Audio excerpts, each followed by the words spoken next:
please stop bothering my kid? Sorry. Arthur, I have some bad news for you.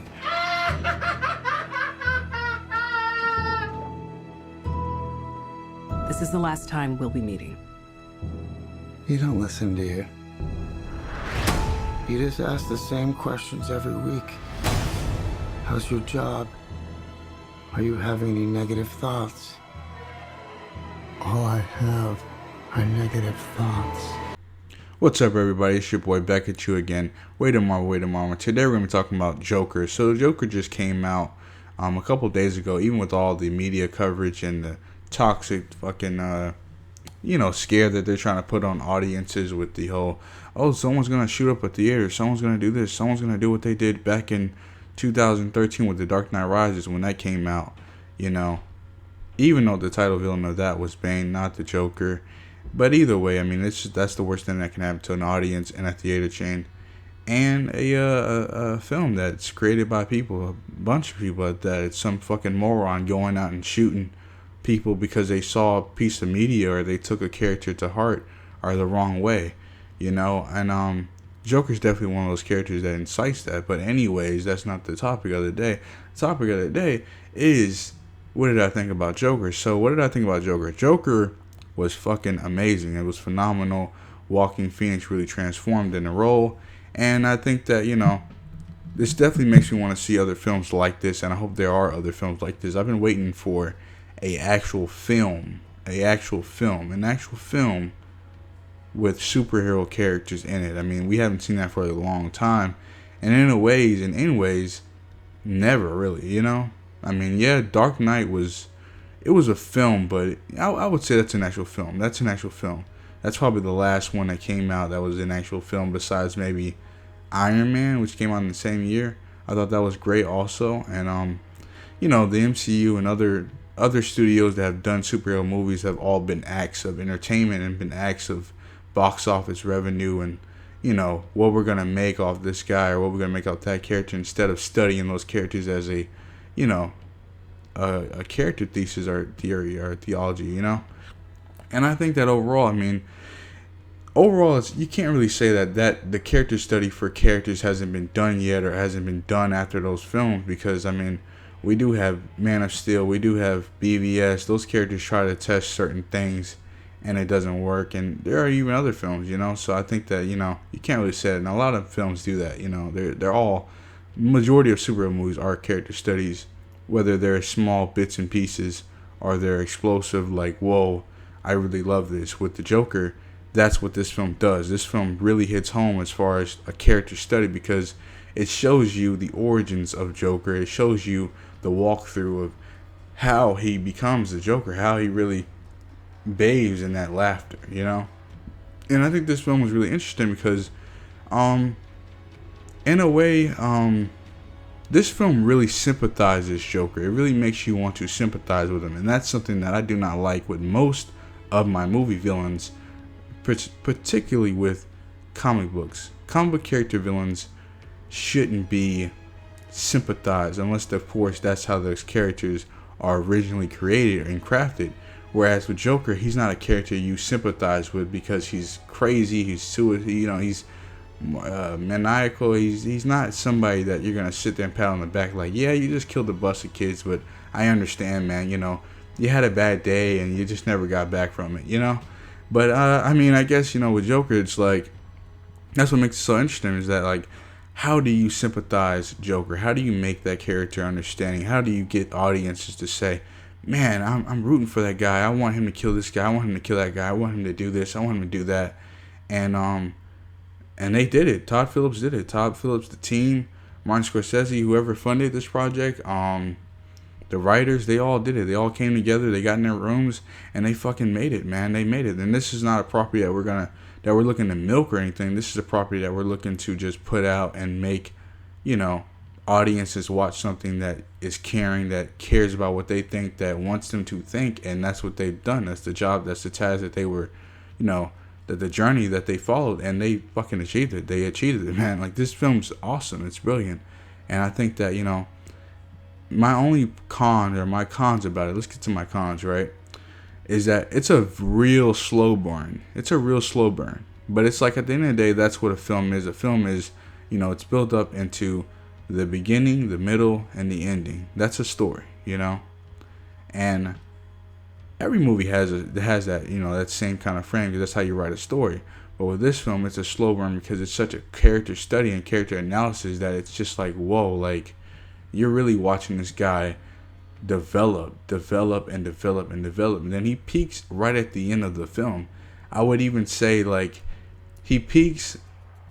It's the exact moment where he is pulled outside of his car. At the end of the movie, where he's pulled outside of the car, and the people, the crime, the mobs, the clown face people, they pull him outside the car because he just got in a wreck. When they go and they rescue him, and he's on top of the car, and they look at him like, you're our savior, you're the clown prince of crime, you are the Joker, that's where he becomes the Joker. That's where he really bathes in the glory of who he is, and he's always known that was his calling in a way, and it's kind of cool because it's like, wow, this is the Joker. Like I just watched this slow burn 2-hour film about the Joker's origin. Like, this is crazy because it's just something that you would never think would happen in 2019, let alone ever, because especially with a big film like Avengers Endgame and a film like Spider-Man Into the Whatever, which happened I think a couple years ago. But either way, the picture is that there's been such a popcorn flick. Superhero movies are just for kids, and superhero movies are just this, and they're family friendly, and they're just cookie cutter, and they're just that and that, this and this and that explosive shit show at the end.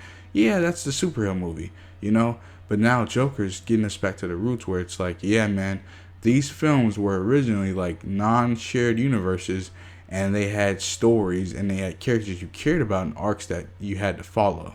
And there was 3 films, and that's what Joker gets us back to, and I love that because, it's great.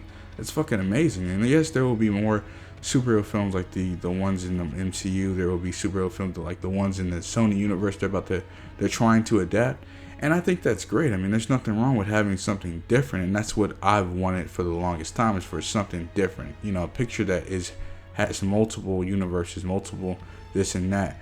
Now, shared universes, that's the one thing I think this film does kind of, that's another, it's not a con within the film, but it's a con on the outsource of the film, is that, you kind of want this Joker to really be in Matt Reeves' Batman film, which is, interesting as far as what they'll do. I think it would be smart if they'll just make a sequel to this film, because I do want a sequel, because this Joker is such a different Joker, and it's like, I gotta see him years after he's became Joker and he's doing this, and there's a Batman. I gotta see it, because it's like, this Joker met Batman as a kid. Yeah, he doesn't know that because he doesn't know who Batman is, but it just opens so many possibilities.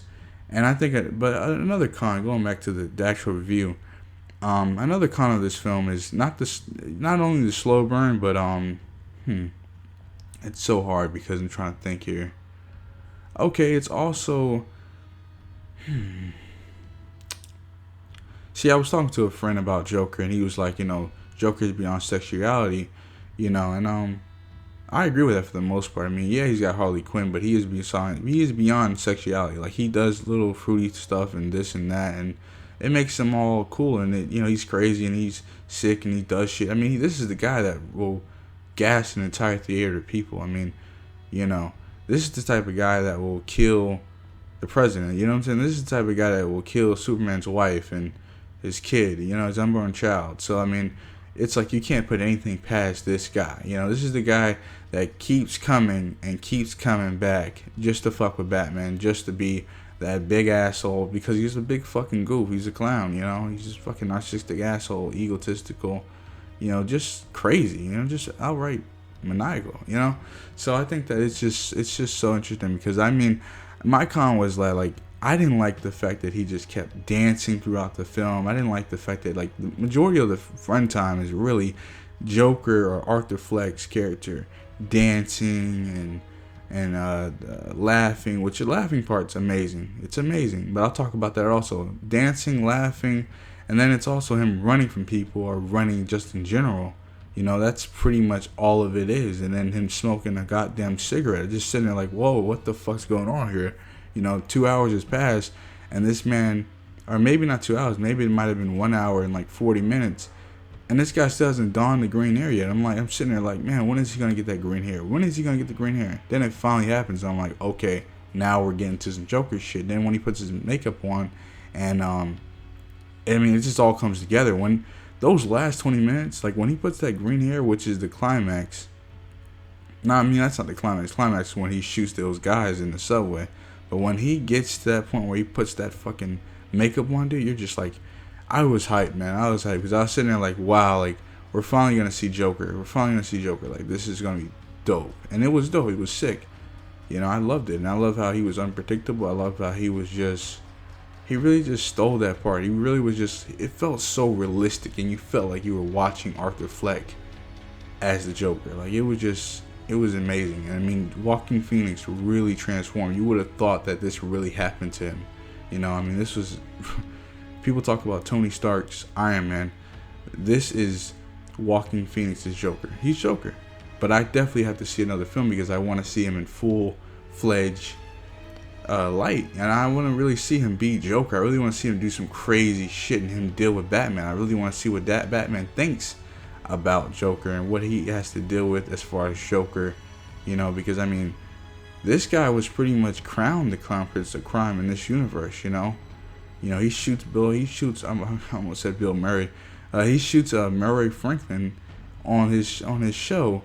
And then those guys pretty much say, whoa, dude, you started a revolution. Yeah, because of the subway shootings. And then when he does Murray's killing, they're like, yes, we found a guy who, you know, who's fighting for us, you know.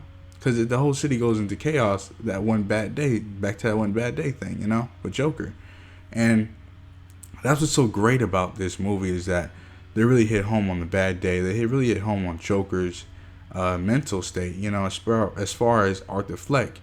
And I thought it was crazy because it's like, you know, it's just a different story. I mean, I love the fact that it's just so fucking refreshing to see a different fucking story, man. This is not some guy he lost his wife or his wife got stolen by the cartel or the mafia or the fucking goddamn agents that he used to work with.